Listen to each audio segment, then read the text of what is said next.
A lot of research, of course, goes on at Oklahoma State University, and one of the projects that we want to talk about today is the issue of Eastern Red Cedar in Oklahoma. Joining us now is our water resource specialist, Don Turton. And Don, let's talk about Eastern Red Cedar and why it's important to look a little more closely at it, especially in a state like Oklahoma. Okay, the problem with Eastern Red Cedar is pretty well known in Oklahoma. We have about 17 million acres of prairie land, shrubland, cross timbers forests, and other forest types in the state. And it was estimated a few years ago by the Natural Resources Conservation Service that by 2013, about 12.6 million acres of that 17 will be encroached with Eastern Red Cedar. And that's basically where there are about 50 cedar trees per acre. And that number is increasing every year. We all know about the fact that red cedar, of course, reduces the amount of grass on the land, so it reduces the amount of forage, creates problems with pollen, creates a fire hazard, and so on. But one of the other important effects of red cedar is how red cedar affects the water cycle in Oklahoma. Water supply is always an issue, especially in dry years like this. A lot of municipalities use surface runoff that's collected in reservoirs for their water supplies. And if Eastern Red Cedar uses a significantly more water, it could reduce the amount of water that's available for water supply or for groundwater recharge. And that's one of the things we're basically looking at in this project is we're studying in quite a bit of detail the difference in water use between red cedar and grass. And let's talk a little bit about your experiment. It's pretty multifaceted. It's taken some time to get it organized and set up, but there are several different elements to it. Can you just give us an overview of kind of specifically how it's set up and what you're aiming to find? Sure. We're taking a pretty traditional approach is using water resources, and that's to measure the amount of rainfall and stream flow from watersheds that are under different types of land management, and then statistically do comparisons of the data to determine the actual difference in water yield under those different land management practices.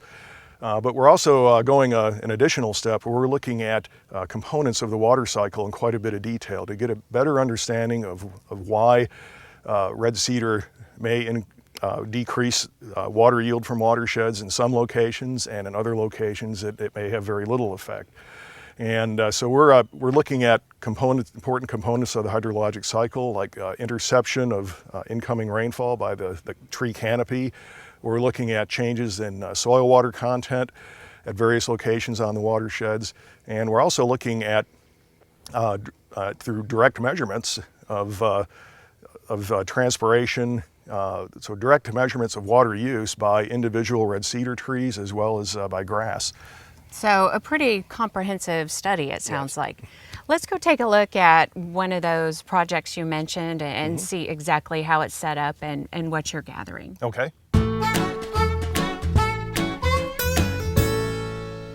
Lyndall, this is Rod Will, one of the researchers involved in the watershed project. And Rod, why don't you just tell us a little bit about this component of the project and what you have set up here? Sure. We're measuring water use of individual red cedar trees.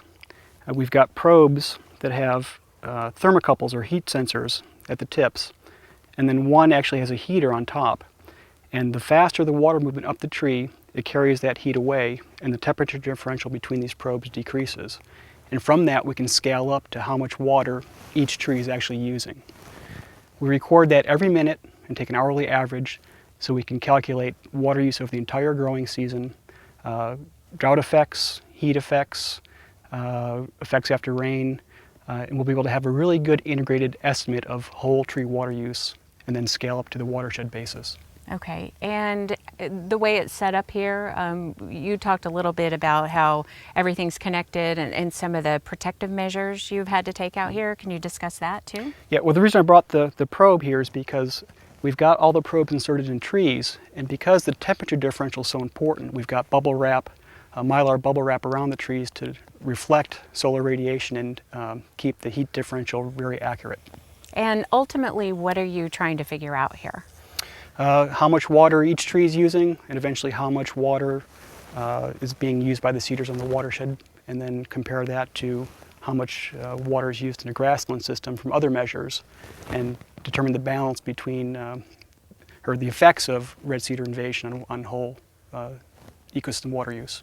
And then there's a lot of monitoring, obviously, that has to take place. Even though the data is being reported once a minute, obviously, there's got to be a lot of maintenance to keeping everything up and running.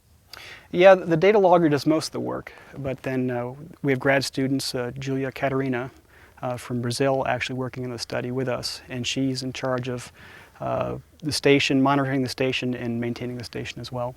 Okay, so a lot of upkeep and checking on it from time to time, I'm sure. Definitely. Okay, well, good luck with everything, and we'll be interested to see the results that you find out. Great.